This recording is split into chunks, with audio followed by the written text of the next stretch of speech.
अस्सलाम वालेकुम बच्चों, कैसे हैं आप लोग। होपफुली सारे ठीक ठाक होंगे और आपका रमज़ान अच्छे से गुजर रहा होगा और सबको बहुत ज़्यादा मुबारक हो। आपको कांग्रेचुलेट्स ऑन योर प्रमोशन। 9 से 10th में चले गए हैं आप लोग। अब थोड़ा सा सीरियस हो जाएं और अपना जो 10th है उसको अच्छे से पढ़ें। तो चलते हैं आज हम 10th फिज़िक्स की तरफ। तो सबसे पहले हमारा जो चैप्टर आता है उसका नाम है simple harmonic motion in wave, यानी सिंपल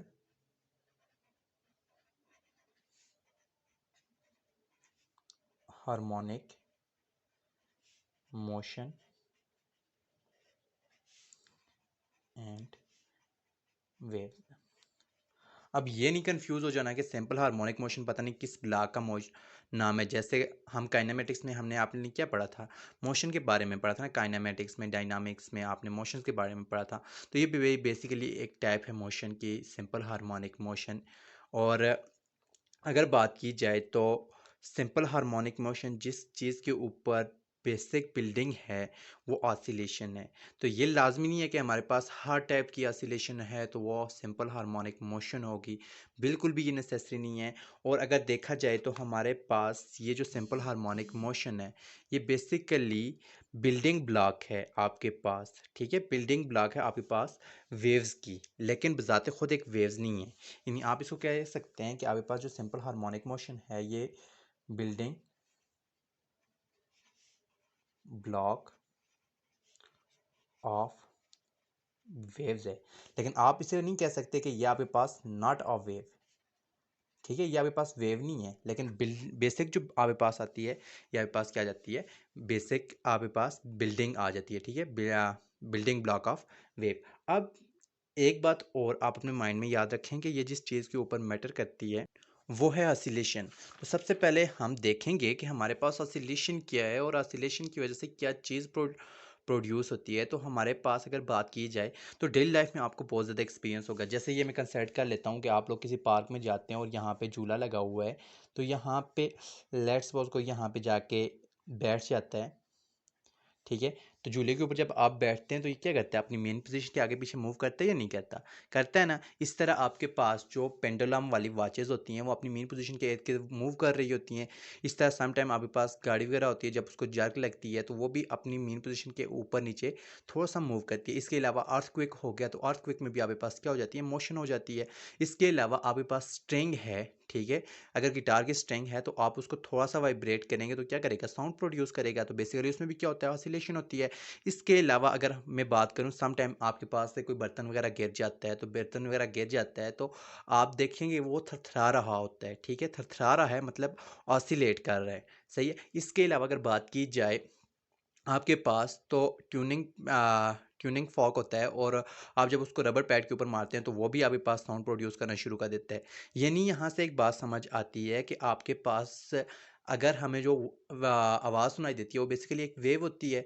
अब वेव जो आपके पास है ये किससे प्रोड्यूस हो रही है, ऑसिलेशन से प्रोड्यूस हो रही है। तो हम ये कह सकते हैं कि हमारे पास जो है wave is oscillation complete by the energy transfer through medium. तो हम वेव को ऐसे डिफाइन कर सकते हैं, wave is a oscillation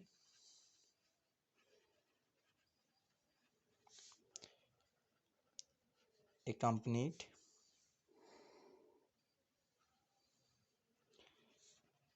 by energy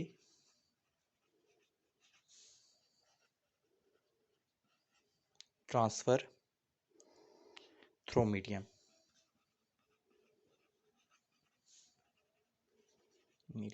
अब मैंने कहा है कि वेव इज ऑसिलेशन, तो सबसे पहले हमें पता होना चाहिए कि हमारे पास ऑसिलेशन क्या आता है।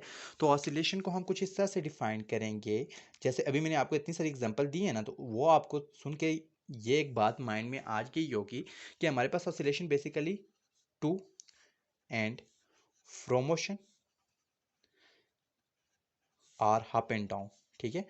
अप एंड डाउन भी आपके पास हो सकती है, अप एंड डाउन मोशन, ठीक है। अब देखें यहाँ पे मेरे पास कोई पार्टिकल है, यहाँ से इधर जाता है, फिर इधर जाता है, फिर इधर जाता है, फिर इधर जाता है।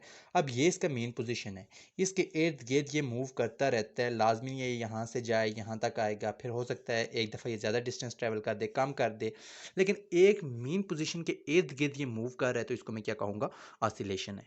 अब हम यहाँ पे कुछ और टर्म्स भी साथ में इसके देखते जाएंगे। अब मैंने कहा है कि wave is form by the oscillating particle, कि आपके पास जितनी भी वेव्स हैं, देखें हमारे पास ऑसिलेशन ही क्यों सबसे पहले टॉपिक है, कि हम इसलिए कह रहे हैं कि ऑसिलेशन के ऊपर आपके पास जितनी भी वेव्स आती हैं वो डिपेंड करती हैं। ये वेव्स आपके पास लॉन्गिट्यूडनल आ जाती हैं, प्रोग्रेसिव आ जाती हैं, आपके पास जो है स्टैंडिंग वेव्स आ जाती हैं, या आपके पास जो है स्टेशनरी वेव्स हैं, या इसके अलावा आपके पास आ जाती हैं ट्रांसवर्स वेव आ जाती हैं।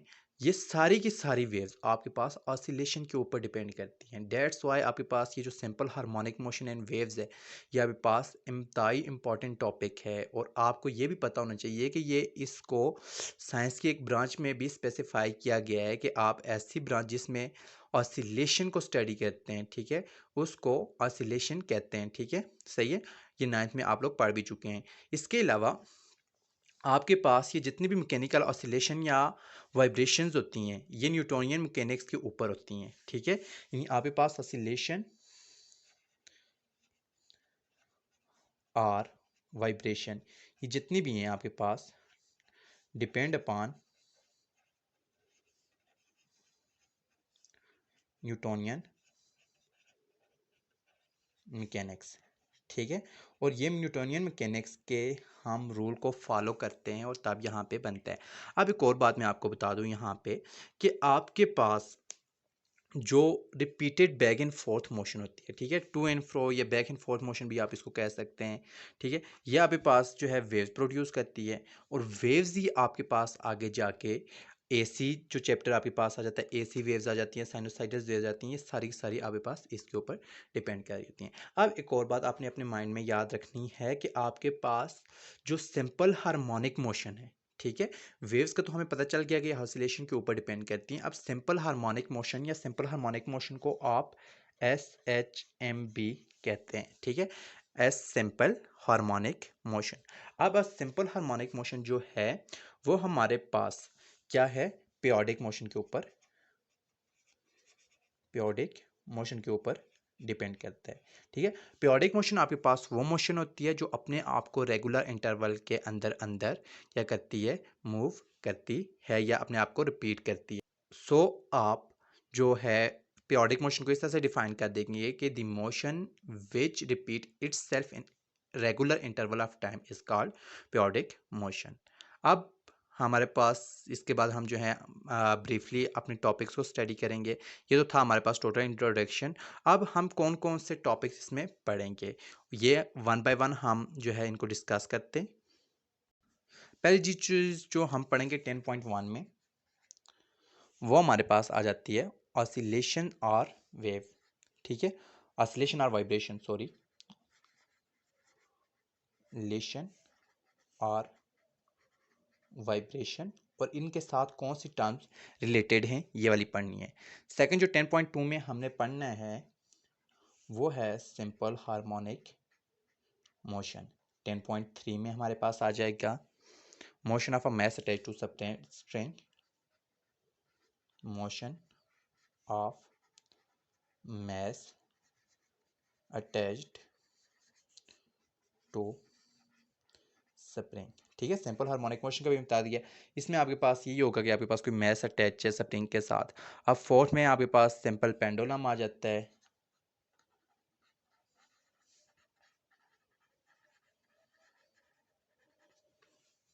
पास सिंपल पेंडुलम आ जाता है। इसके बाद बात की जाए हमारे पास डैम्पिंग आ जाती है। डैम्पिंग आपके पास ऐसी प्रॉपर्टी आ जाती है जिसमें आपके पास एम्पलीट्यूड जो है वेव्स का वो ग्रेजुअली डिक्रीज हो जाता है। इसके बाद 10.6 में हम पढ़ेंगे nature of waves and there types. ये मैं आपको ऑलरेडी बता चुका हूँ कि आपके पास जो है ट्रांसवर्स वेव होती हैं, लॉन्गिट्यूडनल वेव्स होती हैं, ये चीज़ें आप लोगों ने स्टडी करनी है। 10.7 में हम प्रॉपर्टीज ऑफ वेव्स को स्टडी करेंगे।